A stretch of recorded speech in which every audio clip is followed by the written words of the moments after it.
Hey guys, Cameron with CBM Reviews here, and I've got another Marvel movie review for you. This time we're talking about Ant-Man and the Wasp. Ant-Man and the Wasp was directed by Peyton Reed, who directed the first Ant-Man, and it stars everybody that was in the first one, like Paul Rudd, Evangeline Lilly, Michael Douglas. It also stars newcomers Lawrence Fishburne, Walton Goggins, Michelle Pfeiffer, and Hannah John Kamen. I had to rehearse that. Before I get into this review, which is going to be a non-spoiler, I just want you to know that if you enjoy things like this, go ahead and hit the subscribe button. I try to put up videos multiple times a week, and if you definitely want to get on the ground floor as far as whenever I post things, hit that notification bell. We'll let you know every single time I upload a video. As I said, this is a non-spoiler review, so let me just give you a quick rundown. This is a couple years after the events of Captain America Civil War. Ant-Man's been under house arrest, and he's been pretty much chilling, playing weekend father to his daughter, Cassie.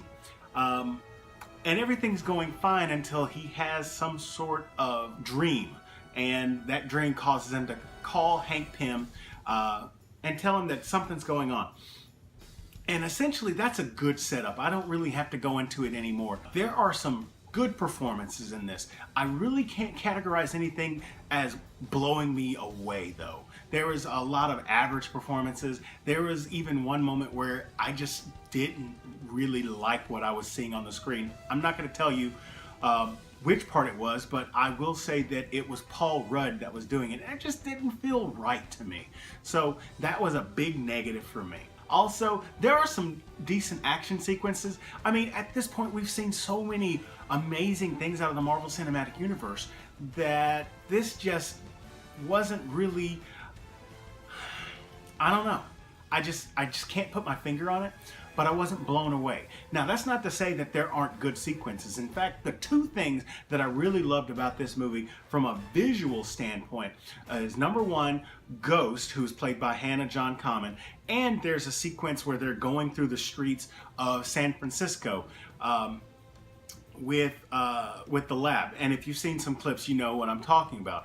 They only show a fraction of these things in the theaters, but there are some good moments that I enjoyed there. Some people have been touting this movie as a rom-com, and I don't see it that way. There are some heartfelt moments where it's a daddy-daughter movie. There are some moments where it's a husband-wife movie where, you know, that he'll do anything to get her back. And then there are moments where it's a straight-up comedy. Case in point, you've got Paul Rudd, which he's funny, but he's not funny to me all the time. But then you've got Luis, and you've got John, and you've got Kurt, who are running the ex-con security system. Those guys are hilarious. When they're on screen, especially Luis, it's amazing. There's one scene that I'm not going to give away, which is kind of a throwback to the first Ant-Man, had me rolling. I loved it. It was probably my favorite part of the movie. The story itself, really, like I said, just like the acting, doesn't blow me away. It seems not necessarily generic, but it seems average from what we've seen.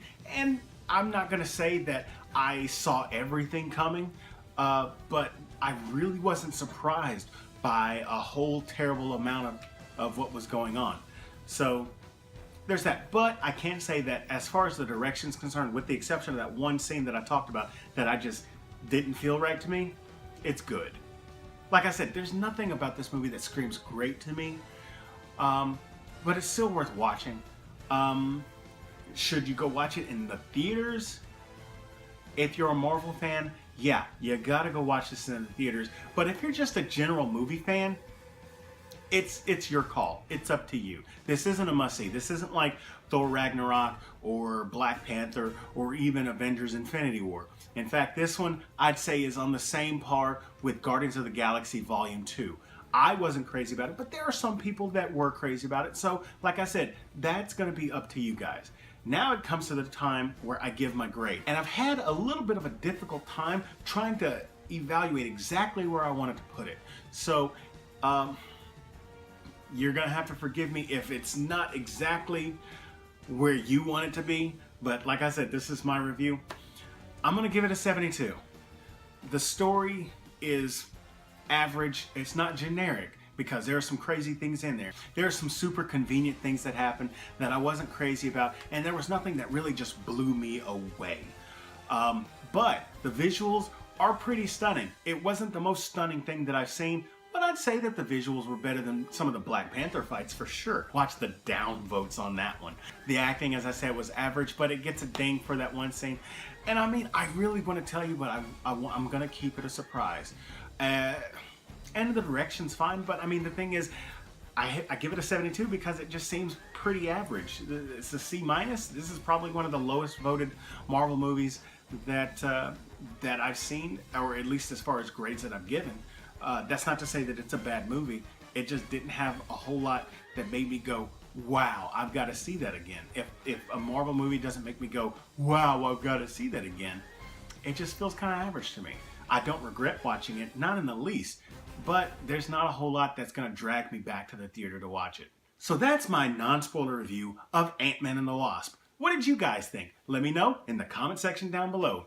If you enjoyed this video, hit that like button. If you're new here, hit that subscribe button. And share this video with all your friends. As always, this is Cameron with CBM Reviews. We'll see you next time. So I take it you didn't have that tech available for me? No, I did.